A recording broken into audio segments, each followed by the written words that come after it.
quiero darle la bienvenida nuevamente a la doctora Sai, quien nos va a hablar sobre actualización en sepsis neonatal, que es un tema pues siempre vigente. Y ya luego finalizamos nuestro bloque de neonatología y seguimos con la última conferencia del día de hoy.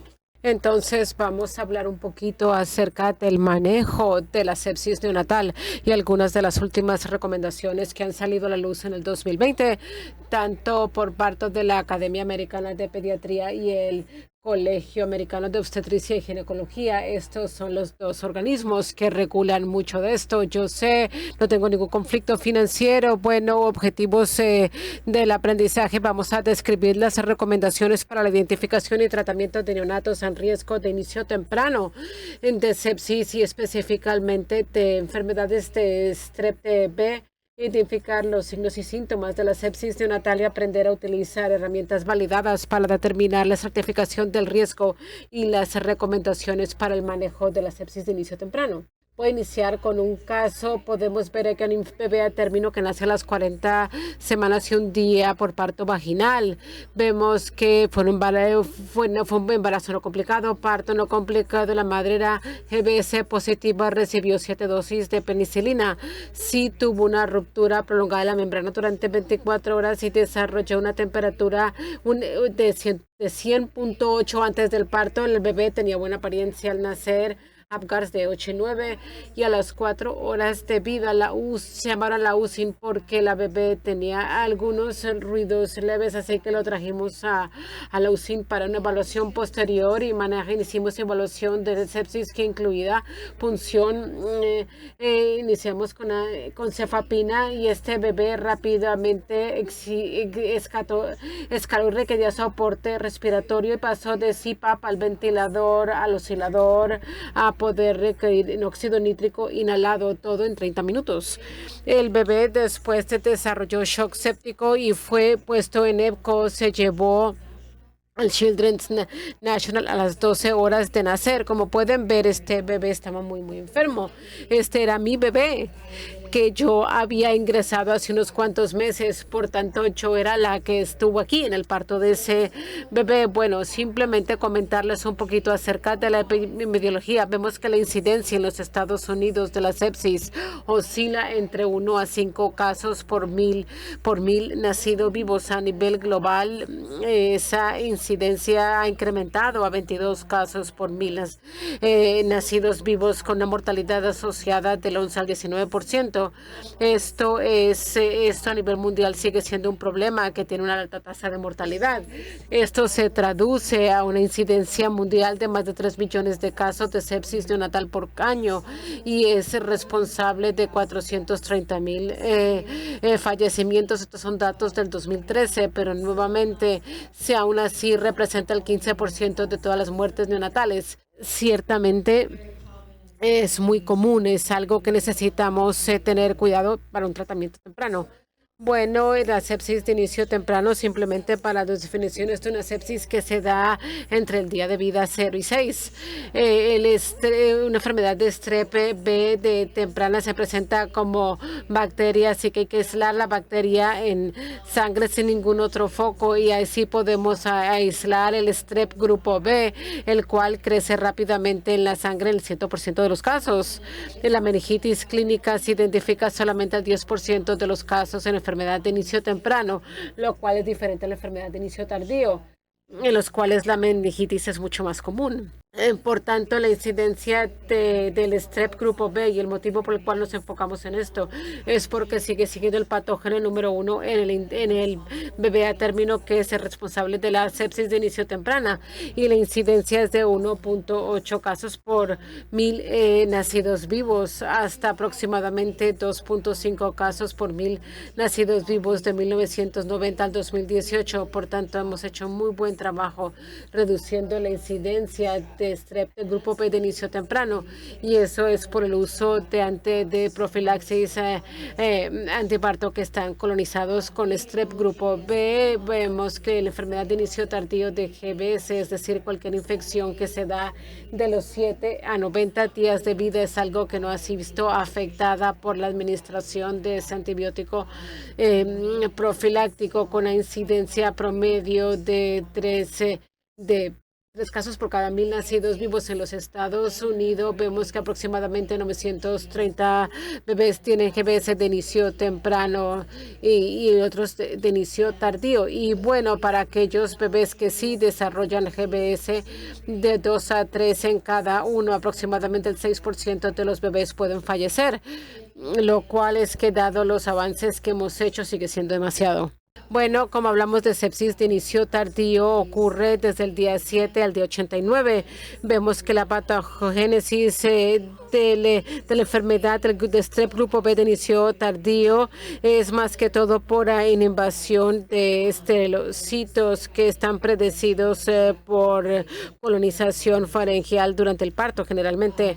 Bueno, vemos que la colonización neonatal puede ser por una transmisión vertical horizontal de la madre. Vertical es lo que se da a través del compartimento uterino durante el embarazo, y la transmisión horizontal es la que se da a través del entorno del cuidador posterior al parto. La enfermedad de inicio tardío podemos aislar el strep B en cultivos en el 93% de los casos, pero es mucho más común el poder encontrar que hay otros órganos que también están comprometidos y están aislados en la enfermedad de inicio tardío versus de inicio temprano. La meningitis es mucho más común con la sepsis de inicio tardío, que se da en casi 1/3 de los bebés, y nosotros aislamos esto en el LSR en el 20% de los casos con enfermedad de inicio tardío. También pueden tener compromiso de los huesos, articulaciones o tejido blando. Cualquier otra área de enfoque en la enfermedad de inicio tardío es algo que debemos considerar, no solamente en la sangre. Bueno, como hablamos acerca de la patogénesis, especialmente de inicio temprano, se debe más que todo a la transmisión vertical de la madre colonizada, generalmente durante el parto o ruptura de las membranas. Nosotros creemos que la colonización ascendente del compartimento uterino, y esto la colonización del feto, y que genera la infección. El feto también puede aspirar el líquido amniótico infectado, y también sentimos que la transmisión vertical puede darse durante el parto vaginal por la bacteria que está presente en el tracto genital inferior de la madre colonizada. Bueno, los factores de riesgo primarios para el desarrollo de la enfermedad de inicio temprano es más que todo a través del cultivo de strep B. Vemos que el GBS de inicio temprano tiene 25 veces más posibilidades en la madre colonizada, y madres, por ejemplo, que tienen bacteria de GBS y que están asociados con incluso mayor riesgo del desarrollo de un GBS de inicio temprano. Otros factores de riesgo que podemos decir que son factores de riesgo secundarios, el parto pretérmino es uno para cualquier infección, pero el 25% del strep grupo B de inicio temprano y el 40% de los inicios tardíos ocurren en bebés pretérmino. Y bueno, vemos que la incidencia absoluta por cada 1,000 nacidos vivos es 3 veces más alta, por tanto tienen mayor riesgo de enfermedad de GBS. Vemos que la duración prolongada de la ruptura de membranas, esto sería cualquier cosa más allá de 18 horas. Vemos que las infecciones intraamnióticas es un factor de riesgo, y esto es lo que el Colegio Americano de Obstetricia y Ginecología quiere hacer cuando considera lo que decíamos de ser era coriamnitis, ahora se llama infección intraamniótica. Bueno, la edad materna temprana es un mayor de riesgo. También tenemos disparidades en salud en los Estados Unidos, donde nuestros grupos de minoría tienen una tasa mucho más alta de desarrollo de sepsis. Hay antecedentes de strep grupo B invasivo, también se considera un factor de riesgo para el embarazo actual. Y si vemos que hay niveles bajos de anticuerpos GBS que pueden ser evaluados en la madre durante el parto. y el embarazo. Por tanto, en los Estados Unidos, un buen número de mujeres, casi el 30% de las mujeres están colonizadas con ese strep B y sigue siendo la causa más común de sepsis neonatal de inicio temprano y representa casi el 50% de todos las sepsis confirmadas por cultivo y casi el 25% en bebés pretérmino. Y por ahí el 50% de los neonatos de mujeres con un GBS colonizado se van a colonizar durante el parto y de 1 al 2% van a ir y van a desarrollar una enfermedad invasiva. Por tanto, las gráficas, el verde que está aquí nos muestra el inicio temprano, el bebé a término, así que el strep B representa el 50% seguido por E. coli y otros organismos. Y vemos que en bebés muy pretérmino, vemos que el E. coli es el factor patológico predominante, seguido por strep de grupo B y otro tipo de streptococos. Bueno, ¿cómo hemos tamizado y cómo prevenimos nuevamente? La manera para reducir esta incidencia ha sido con la profilaxis antibiótico materno y esto es algo que sigue siendo nuestro abordaje, tamizando y haciendo profilaxis. La ventana óptima para el tamizaje de mujeres es entre las 36 y 37 semanas y además de eso recomendaríamos cualquier tipo de antibiótico intraparto si hay preocupación o si se confirma cualquier tipo de infección intramniótica o si vemos que hay una fiebre materna aislada sin importar el estado de GBS en la madre. Por tanto, la profilaxis adecuada es algo que va a ser cualquier cosa con penicilina, ampicilinas o cefazolina que se dé más de 4 horas antes del parto. Por tanto, se necesita una dosis 4 horas antes del parto y eso se considera como una profilaxis adecuada. Vemos que hay otras medicinas que se revelan si hay alergias a la penicilina severa, pero se recomienda que las madres reciban pruebas para ver si tienen alergia, si hay la preocupación. Por tanto, ¿quién debe recibir antibiótico? Una profilaxis de antibiótica intraparto, nuevamente si la madre está colonizada con strep B o se identifica en cultivos a nivel prenatal, deben hacerlo. Si tienen GBS en la orina durante su embarazo actual en cualquier momento, también deben recibir profilaxis. Si hay antecedentes de un bebé previo con una enfermedad de GBS invasiva, también se les debe hacer la profilaxis, incluso si son negativos durante el embarazo actual. Y cualquier madre que esté a término con un estado de GBS desconocido y si la mamá tiene una temperatura de más de 100.4 debe recibir profilaxis o si hay una ruptura prolongada de la membrana que sí equivalente a más a 18 horas deben recibir profilaxis en la madre donde no se sabe. Y también si es desconocida pero han tenido un bebé que fueron GBS positivos y en otro embarazo, también deben considerar recibir antibióticos profilácticos y cualquier bebé que sea pretérmino que debe recibir antibióticos intraparto. No voy a revisar esto. Yo las dejé más que todo para referencia en caso que alguien quiera las diapositivas, pero la recomendación para el 2010 fueron actualizadas en el 2020. Simplemente por el momento de cuando debemos tamizar a las madres quien debe recibir la profilaxis y nuevamente la recomendación para hacer pruebas alergias. Las diferencias del 2020 están en negrilla, son diferencias menores pero están ahí.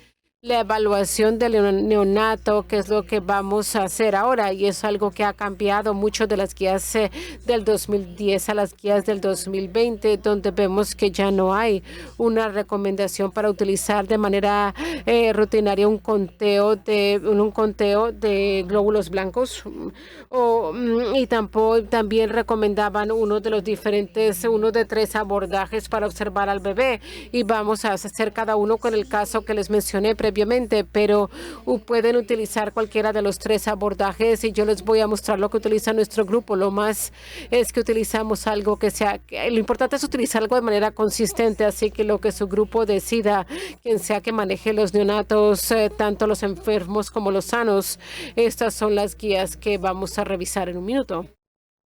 Sí, hay un diagnóstico clínico de la coriomielitis clínico que en este momento están cambiando el término pues, por una mayor temperatura materna. Por ejemplo, hace unos años se vio una mamá que el obstetra había decidido que tenía coriomnionitis. Ese bebé de un momento inmediatamente era ingresado a UCI para una evaluación para sepsis y antibióticos empíricos. Ahora estamos utilizando la mayor temperatura materna para poder estratificar aún más quién está a riesgo y para ver quién se podría beneficiar de un ingreso a la UCI versus a quién se puede monitorear y no separar la mamá y el bebé. Y bueno, y esto es una lista de las recomendaciones que no han cambiado, que nuevamente las voy a dejar para que ustedes las tengan como referencia. Bueno, vemos que si el obstetra dice que hay un diagnóstico de coriomnionitis, bueno, en el pasado esto requeriría un ingreso a la UCI. Nosotros sabemos que el diagnóstico de corio pone a los bebés a mayor riesgo de sepsis de inicio temprano. Podemos ver que hay una naturaleza muy subjetiva de este diagnóstico y esto es algo que ha generado dificultades tanto para el obstetra como también para el neonatólogo en términos de cómo poder evaluar y tratar al bebé. Y bueno, así que en este momento hemos avanzado acerca de la definición de un término que se llama infección intraamniótica.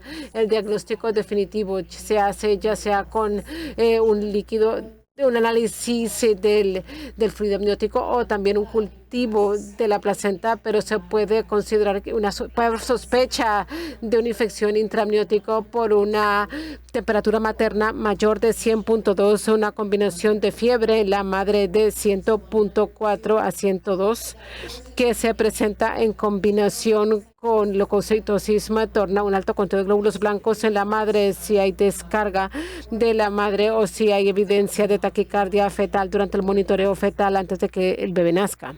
Esto es simplemente para demostrar el impacto de la mayor temperatura materna y lo que esto ha demostrado en términos de su relación con el desarrollo de la sepsis de inicio temprano. Ustedes pueden ver aquí en esta línea roja que sube de manera algorítmica, donde podemos ver que una vez tenemos una fiebre más de 100.4, el riesgo de sepsis sube enormemente y vemos que una fiebre de más de 100.2 lleva el riesgo a 13 por cada 1000 nacidos vivos, así que la temperatura materna es un indicador muy importante de riesgo de infección para el bebé. Entonces, ¿cómo podemos evaluar a estos bebés si UCI nace después de las 35 semanas? Se puede hacer dos cosas. Se puede hacer una evaluación de riesgo categórica, mejorar la observación, o podemos hacer una evaluación de riesgo multivariante y vamos a mirar cada una de manera separada. Podemos ver que la evaluación de riesgo categórica esencialmente es un algoritmo que conocemos. Si hay signos de infección, si la respuesta es sí, entonces el bebé de manera automática recibe cultivos. Así hacen cultivos de sangre, recibe antibióticos. Si no, y el bebé tiene buena apariencia. Y los antibióticos GBS es algo que se indica y la madre no recibió una antibioterapia adecuada. Entonces nosotros decimos que la opción se puede observar de 36 a 48 horas posterior al parto, si sí recibieron antibióticos y se indicó, bueno, la atención prenatal rutinaria y si nos indicaron los antibióticos y el bebé tiene buena apariencia, entonces la atención rutinaria del neonato. Bueno, la observación mejorada, esto puede ser la misma situación. Vemos si hay signos clínicos de infección, si la respuesta es sí. La respuesta siempre es fácil. Si el bebé es enfermo, se lleva a la UCI, se hace una evaluación de sepsis y se administran antibióticos. Si el bebé tiene una buena apariencia y podemos ver que la madre tiene fiebre o no fue tratada de manera adecuada con antibióticos y es GBS positiva, se puede hacer una evaluación mejorada y una observación con una serie de signos vitales y exámenes físicos 36 a 48 horas. Y después, si el neonato sí desarrolló signos de infección o tuvo anormalidades en los signos vitales, se hace una evaluación de sepsis y se hacen antibióticos. Si no tienen fiebre o no requiere el uso de antibióticos, simplemente se hace la atención rutinaria en el bebé que tiene buena apariencia. Bueno, y esta es una herramienta que me encanta utilizar y que ustedes pueden tomar el teléfono y verlos porque lo pueden hacer en Google. Pero si ustedes escriben la calculadora de sepsis de Kaiser o esta calculadora de sepsis neonatal utiliza las variables de edad gestacional, de temperatura de la madre, duración de la ruptura de la membrana, el estado de GBS y su exposición a antibióticos intraparto. Y lo que hace esta calculadora es que les da una recomendación clínica acerca de qué hacer. ¿Será que simplemente debe hacer una mayor observación? ¿Se debe simplemente hacer cultivos de sangre con un monitoreo de signos vitales cada 4 horas? ¿Será que este bebé está en un riesgo de sepsis elevado basado en los factores de riesgo que toque llevarlo a la UCI? Las ventajas de este abordaje es que es muy individualizado para cada uno de los bebés y en general reduce el uso de anticuerpos empíricos porque estamos haciendo una evaluación muy individualizada para cada bebé. La limitación es que esto requiere que se haya un flujo de trabajo en el centro que permita hacer esto de manera consistente. Durante los últimos 3 años, nuestro grupo está haciendo esto en el hospital donde estoy ahora. Y cualquier bebé con el cual entramos en contacto, simplemente sea para trabajo de parto o si somos el grupo que los está siguiendo porque su pediatra no viene al hospital, todos los bebés que nosotros vemos recibe esta evaluación. Y se ve como esto, así se ve. Entonces, ustedes escriben la incidencia de sepsis temprano. Nuestra tasa es de 0.1 por 1000 nacidos vivos. En nuestro hospital, esa tasa de sepsis de inicio temprano es de 1 por cada 1000 nacidos vivos. Porque tanto si usted sabe su tasa en tu hospital, usted lo pone en el desplegable y simplemente hacen clic. Y después escriben la edad gestacional. Ustedes hacen la temperatura materna, la duración de la ruptura de membranas, sobre si son GBS positivos, negativos o no se sabe, y sobre si han recibido antibióticos de amplio espectro o específico y cuánto tiempo antes del parto, y se escoge uno de los 4.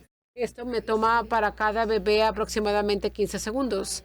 Y de hecho nosotros empezamos a capacitar a nuestras enfermeras para que todos tengan un modelo acerca de cómo es el riesgo de sepsis de este bebé.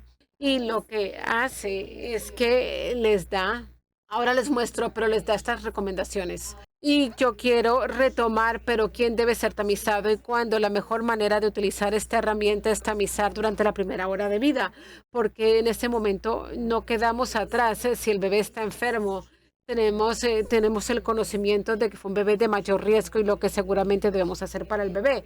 Si fueron pretérmino o si tenían bajo peso al nacer, menos de 1.200 gramos, son otros factores de riesgo para enfermedad de inicio temprano. Si tiene si GBS positivo, rotura prolongada de membranas, si requirieron reanimación o si tenían una enfermedad.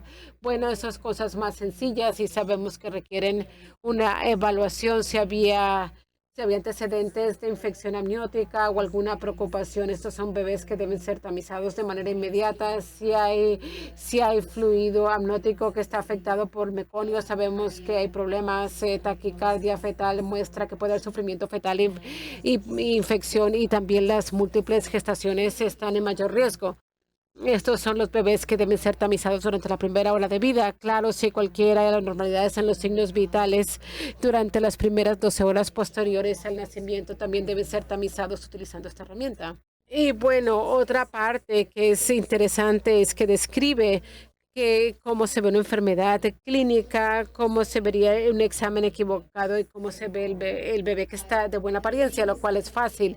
Pero el bebé que está clínicamente enfermo requiere algún tipo de soporte con CPAP o ventilación mecánica por fuera de la sala de parto. Si hay inestabilidad hemodinámica, si hay celofatía o Apgar bajo, o hay necesidad de oxígeno suplementario más allá de 2 horas para mantener las saturaciones de oxígeno. Ese es el bebé que está enfermo. También hay un área gris y es en el cual tuvimos que entrenar a nuestras enfermeras, pero es cuando hay anormalidades fisiológicas persistentes a las 4 horas y si tienen apnea, taquicardia, si tienen algún tipo de inestabilidad de la temperatura a las 4 horas de vida. Eso considera que hay un examen que salió mal.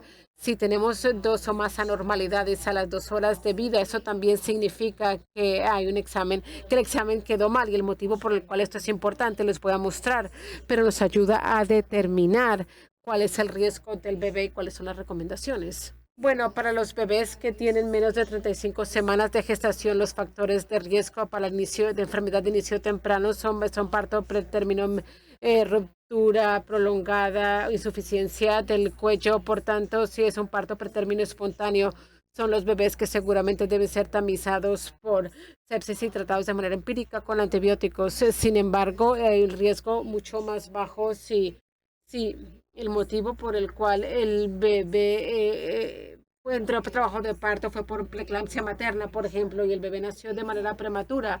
Si aparte de eso tiene una buena apariencia y no hubo un motivo espontáneo por ese parto pretérmino, no deberíamos decir que el bebé requiere una evaluación de sepsis con antibióticos siempre y cuando la mamá no estaba en un parto pretérmino espontáneo.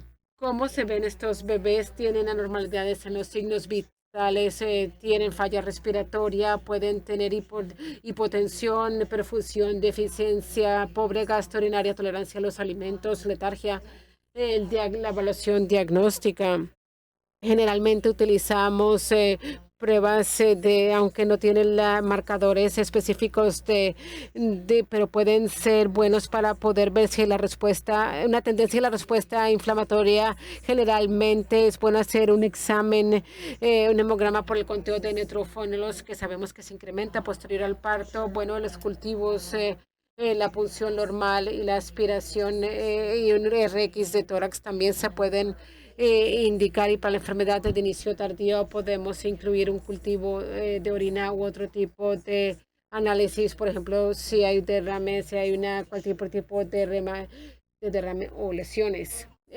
Bueno, la procalcitona, muchos de ustedes pueden haber utilizado, que esto se utiliza como marcador de la enfermedad, es un precursor de la calcitona que se libera en respuesta a las toxinas bacterianas, y es algo que se ha demostrado que se han demostrado altos niveles en suero en pacientes con infecciones bacterianas. Puede ser un marcador importante para identificar a neonatos cuando se utiliza con otros indicadores de sepsis, pero no se recomienda que se use solo. Y después, ¿cómo tratamos estos bebés? La terapia empírica con el uso de la ampicilina y con aminoglicosida, también con tratamiento de antibióticos empíricos para cualquier enfermedad de inicio temprano, y después el GBS es susceptible a la ampicilina o a la penicilina. Bueno, antibióticos de amplio espectro se deben considerar en caso de que cualquier otra infección resistente a la ampicilina, no algo como por ejemplo el E. coli, que puede ser resistente especialmente si el bebé es muy pretérmino o está muy enfermo. Y después la terapia empírica para enfermedad de inicio tardío puede ser la ampicilina, y utilizamos la sulfatazidina entre los bebés o la subtracciona para aquellos que tienen más de un mes.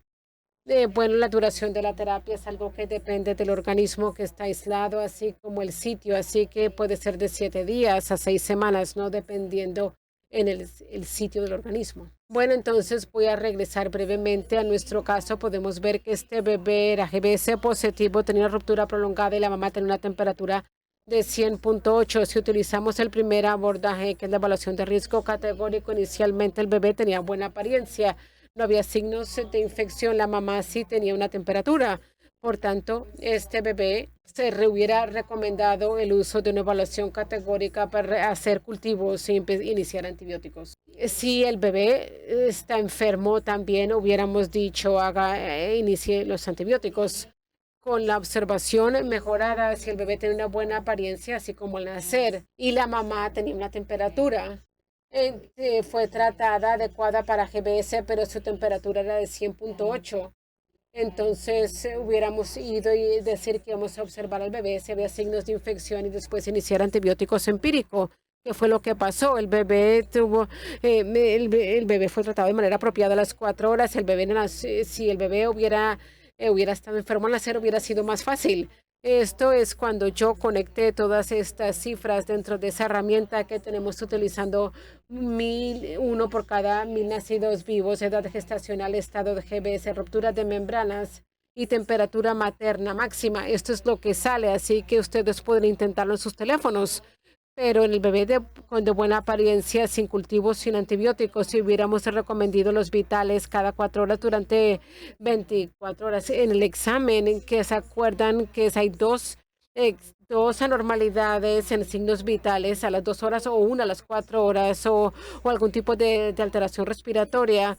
En este bebé en particular hubiera requerido antibióticos empíricos y llevarlos a la UCI para monitoreo. Y nuevamente sí, pueden ver que su riesgo fue bastante alto, 35 de 1000. Por tanto, tenía una alta incidencia basada en su puntaje. Entonces hicimos estas cosas y nuevamente simplemente para mostrarles dónde estaba y bueno, y el desenlace del paciente. De hecho, era una cepa muy resistente de E. coli en la placenta. Habíamos hecho cultivos tanto en el SR y como en la sangre porque se estaba deteriorando muy rápidamente a las 5 horas de vida. Lo que podíamos ver era que una leucopenia de 2.8 y se fue enviado a ECMO. Estuvo 3 semanas en ECMO eventualmente. Pero no se tuvo que ir a casa se tuvo que ir a casa con gastrostomía porque no podía comer y hubo hallazgos de resonancia con lesiones en la sustancia blanca. Por tanto, es un caso muy interesante, pero de verdad nos demostró que se pueden utilizar cualquiera de estas evaluaciones y herramientas y si no hubiéramos hecho la evaluación multivariada, yo no creo que lo hubiéramos podido detectar tan rápido porque ya lo teníamos como un bebé de alto riesgo. Entonces, habiendo dicho eso, termino. No sé si tienen preguntas. Gracias.